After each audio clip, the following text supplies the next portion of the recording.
Hello, good morning. तर आज होत्या आमच्याकडे कुळदेवीच्या आरत्या, ज्यासाठी सकाळी लवकर उठले आणि सुरुवात केली ते म्हणजे हळदीच्या लेपणपासून. दारावर छान हळदीचं लेपण केलं, त्यानंतर तुळशीची पूजा केली, देवी आईला छान हळदी-कुंकू वाहिलं, रांगोळी काढली, धूप-दीपने ओवाळून घेतलं.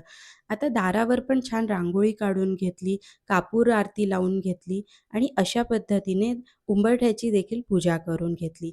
तर आज असतो तो म्हणजे पुरणाचा स्वयंपाक, ज्यासाठी आमटी बनवायची होती, तर कांदे भाजायला घेतले आणि पुरणाची डाळ देखील शिजवायला घेतली.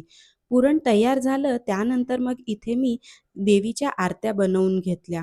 आता आरत्या बनवून झाल्या त्यानंतर मग देवीसाठी साज आपल्याला तयार करायचा असतो, ज्यामध्ये वेणी-फणी, जोडवी, बांगड्या, सूर्यचंद्र, विट्टी दांडू आणि दही-दुधाचे पातेले असं तयार करायचं असतं.